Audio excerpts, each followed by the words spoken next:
Hello everyone, I'm Kurt. Welcome back to the Vector W8 Garage. Today we're going to address the elephant in the room, one of the items that everybody seems to bring up. Seems to be a lot of conjecture over and a lot of questions as to why we used the gearbox that was used inside of this car. Let's do a little bit of time travel and go back in time to the time frame that this car was truly being developed, which was in the mid-80s. Jerry had sourced an engine, originally a Donovan block that was a low compression block, and using the fuel injection system that he had plus the turbos on it, this engine was reliably producing 650 horsepower at a very conservative 8 pounds of boost. So if we go back in time to that time frame, your fastest cars that were out there, well, I guess we can bring up the Corvette from GM at all of its whopping 245 horsepower back in 1985-84 time frame. If you go back to 82, 83, it was 220 horsepower that you could get in the Corvette. Not a whole lot of power available out there for the premier sports car made in America. Porsche, same routine. If we go back to the 930 turbo days, etc., I mean, you're looking at a big whopping, 280 horsepower.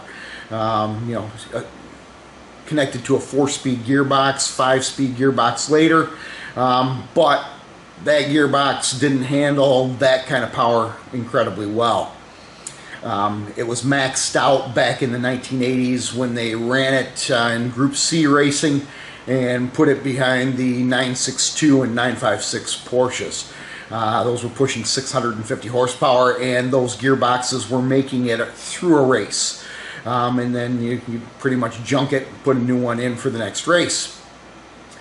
You're trying to build a car here that's meant to last the life of the man who owns it. So you need something very reliable, something that can take the abuse and keep coming back for more, something that can handle the kind of power this car's putting out. I mean, Ferraris back in the day, the 512 TR, or should I say, at the time just the Testarossa, was 388 horsepower. So the gearbox in that was good for maybe 500 if it was really lucky. But beyond that, you'd end up with a grenade on your hands.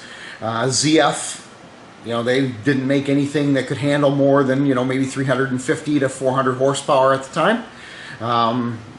That was in the Ford Pantera or the De Tomaso Pantera.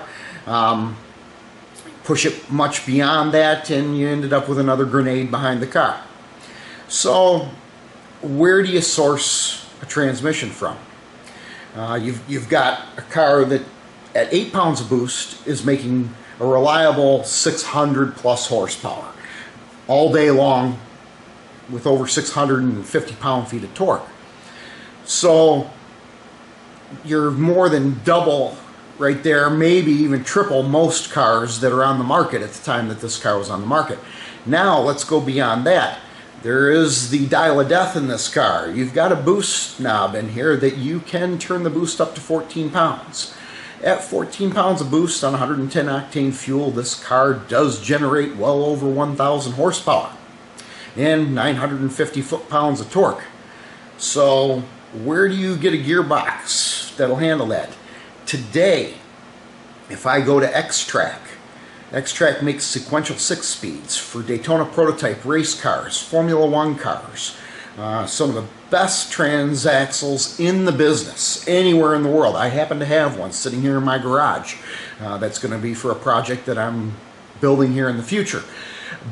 But that gearbox is rated at 650 horsepower as its max horsepower rating. Will it take more than that? Yeah, it'll probably handle a little bit more than that, but not much more. If I pushed that to 800 horsepower, I'd be running on the ragged edge of whether that gearbox would hold together or not.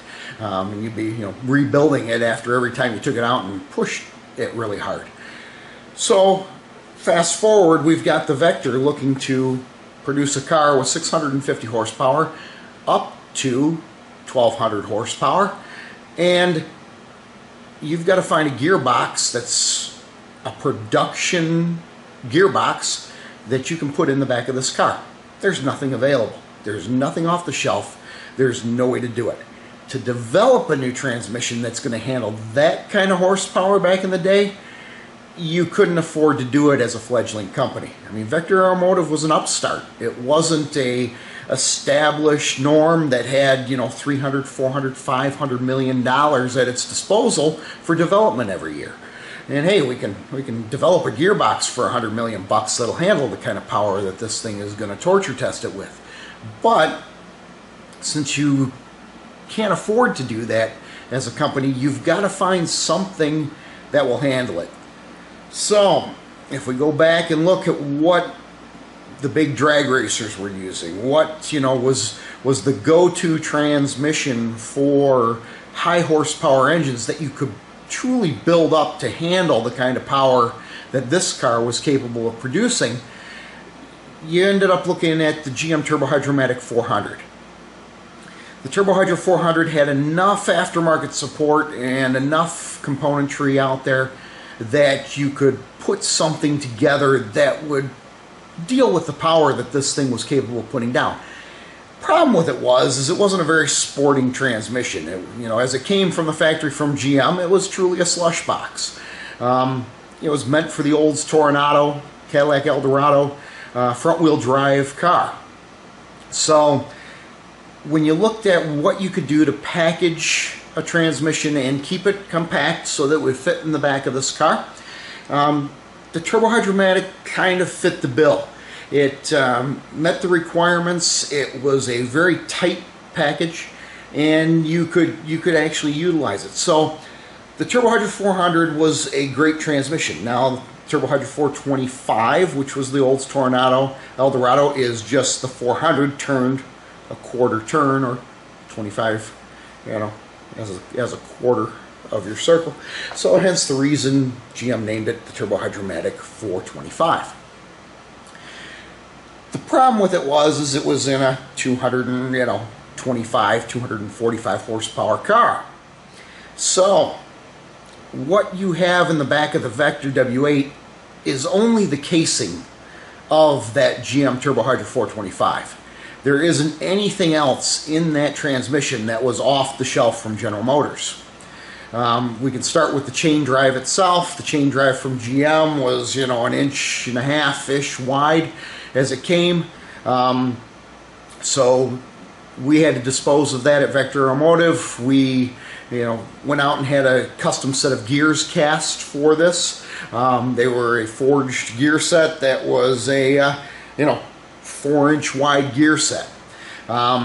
Same thing with the belt. The GM belt would have grenaded under the kind of pound-feet of torque that you're putting out with this engine.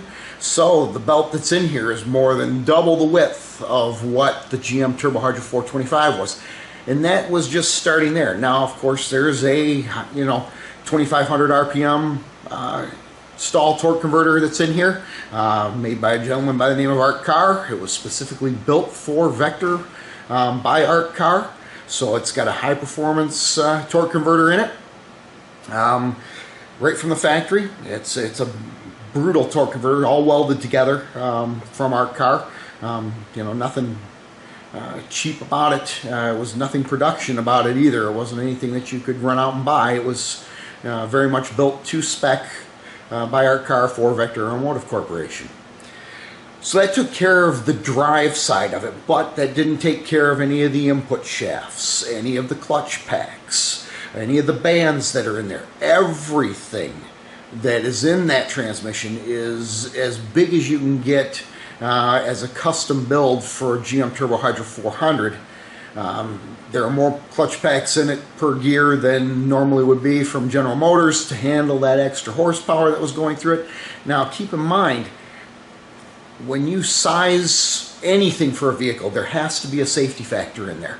You don't size a transmission just to handle 650 pound-feet of torque. You size that transmission to do double that, so that when it's out there in the field and you don't know who's going to drive the car, you don't know how they're going to treat a car, you just know that you need it to make it through its warranty period, and it needs to be reliable. Now this car was built to last the life of the man that owns it. So the safety factor that's in there is enormous. It was basically a 2,400 horsepower safety factor that was used to build the transmission that's in this thing. Now, the other side to it is the valve body. The valve body is a completely custom valve body. It is not meant to be utilized as an automatic transmission like it was when it was released for the Tornado. You don't just stick it and drive around. Can you do it? Yes. The engine's powerful enough to push this car around in its top gear and make it motivate and go down the road.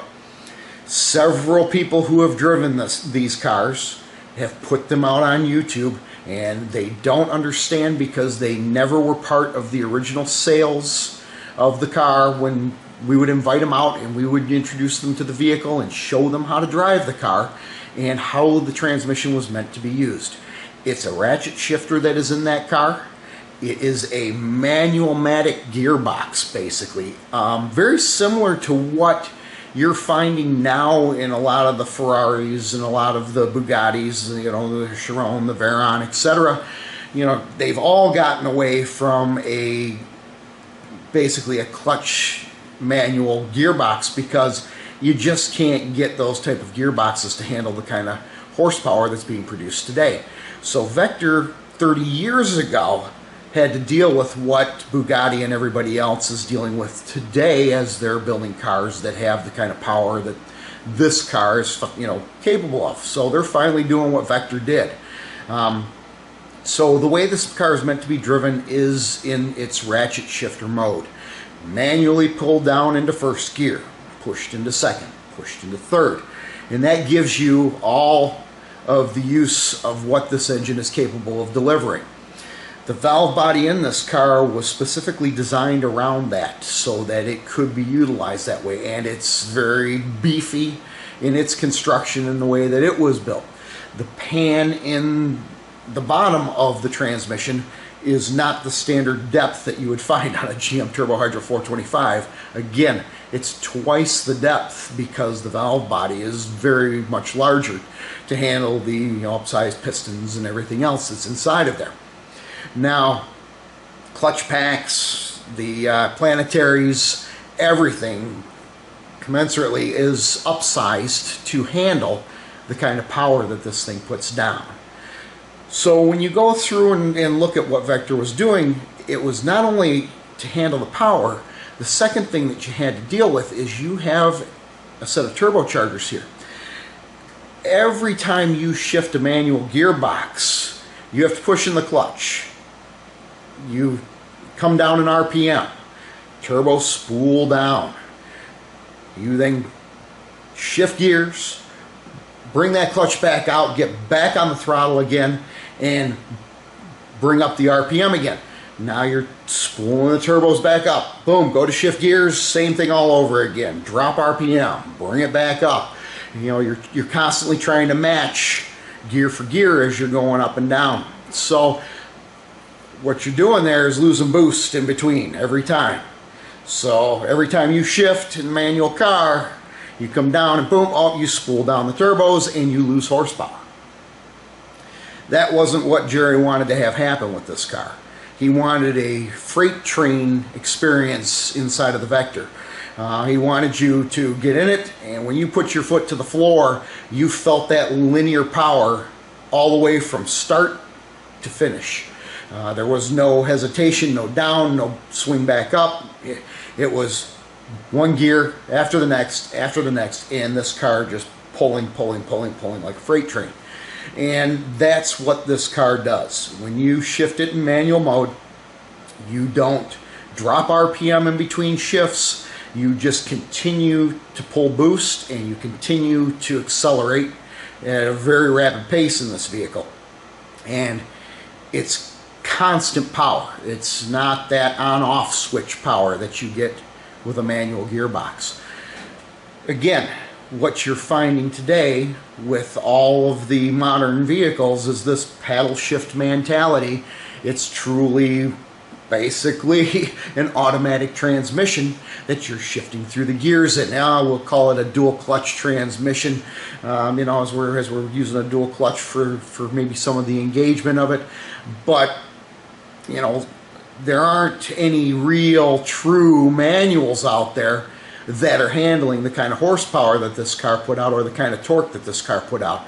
Your closest car today is the Veyron and the Chiron and the, you know, those type of vehicles, you know, built by Bugatti, that are putting down the kind of horsepower that this car was capable of 30 years ago. So what you see in those cars, you don't see a manual gearbox per se as it relates to what we traditionally would call a manual gearbox. You just can't get anything that would handle the kind of power that this car put out. So that's the reason why Vector Automotive went down that path. Needed something reliable, needed some parts that you could get off the shelf, because development costs of a transmission like this, you know, would have run you $100 million at the time to try and create something that would handle the kind of horsepower this car does reliably, and be able to live through, you know, 20, 30 years of somebody driving it with the kind of power that this thing puts out. And the entire fleet of Vector cars, W8s that are out there, there's never been a failure of the transmission. We've never had to replace a gearbox in there. We've never had to rebuild one. We've never had any issues with them. It's been just a big, reliable transmission. Sure, it's only got 3 gears, but realistically, 3 versus 8 in a Bugatti doesn't really matter. This car will get up to the same speeds that well without any problem either. It just does it a little bit slower. You know, back then, your 0 to 60 times at, you know, 3.9 seconds were very quick. You know, today we're talking 2-second 0 to 60 times in a lot of these cars, but they're, you know, a lighter car. You know, there's you know, full carbon fiber chassis in them, etc. So, yep, there are some cars out there that'll do 0 to 60 in 2 seconds, but they won't top out at what this thing will, top end wise. I mean, this thing was built for the long haul. It was meant to get out there on the open road and really go fast. And you know, hence the reason why you know, a lot of people like this car. It was the allure of that high top speed. Back in the day, you know, your Ferrari Testarossa and your Lamborghini Countach and your other you know, exotics that were out there. I mean, when you were talking high top end, you were talking 188 miles an hour, and that was the end of the world. And oh my God, I can't believe the car goes that fast. This car walked past them in second gear at those speeds. Third gear was a whole different realm, and it made for a very fast, very powerful car. And it's something that was unique for its time. And that's the reason why Vector Automotive ended up choosing what they chose. It was based on economics. It was based on containing the power of that engine and being able to produce a car that was reliable for its owners. And again, like I say, every car that's ever been produced from Vector, there are 18 of these cars that roam the earth. We can call it 20 if we want to call PP1 and PP2 as part of the group, and the original W2 if we want to throw that in there too. But you get my idea. It's a, you know, very small number of cars that have all been put through their paces. A lot of their owners have run them very hard. If you look back in history, car number 13, sorry, JP's car. JP has run that car in the cross-state Colorado race back in its day. And back at the time, he and his daughter did that together, and they broke the cross-state record by over 2 hours done in the Vector. There are snippets out there, if you look on Steel Dreams TV, etc., of JP talking about doing that when he did it. And, you know, never had an issue with his car. He still owns it to this day. Never had any problems with it. As a matter of fact, it's his favorite car. And he's owned quite a few. He's had quite a collection of cars over the years in his lifetime. So for him to say that it's pretty high praise. Same with people like Ron Tonkin. Ron Tonkin was one of the largest automotive dealers in the United States. He had a big collection, and he would always stick his Vector out front when he knew all the Ferrari folks were coming by to get a tour of his collection, because he had one of the best Ferrari collections in the world at the time. And he knew inevitably somebody would ask the question, which one's your favorite? And they would always expect him to respond with, oh, the Enzo's my favorite. Oh, the F40 is my favorite. Oh, the 288 GTO is my favorite. They always expected him to say, oh, well, maybe the Daytona was my favorite Ferrari of all times. And he would always look at him and say, you passed it on the way in. Everybody kind of look around and go, the Vector? And he would say, exactly, best car I've ever owned. Some pretty good testimonials from a couple of lifetime owners of the car. Now, recently, Ron's car had been put to auction and was sold off after his passing. His kids no longer seem to care too much about having, a big car collection and all the vehicles in it, so that was one of the ones parted out. But while it was there, it was Ron's favorite while he was alive, so quite a unique thing. These cars end up in collections, and the people who really understand them and do end up talking to myself or David Koska, they learn about the car and get to figure out how it was built, why it was built, what the unique features are of the vehicle, and how to utilize the vehicle in the manner in which it was designed. And when they do that, they realize they've got something very special on their hands and very unique.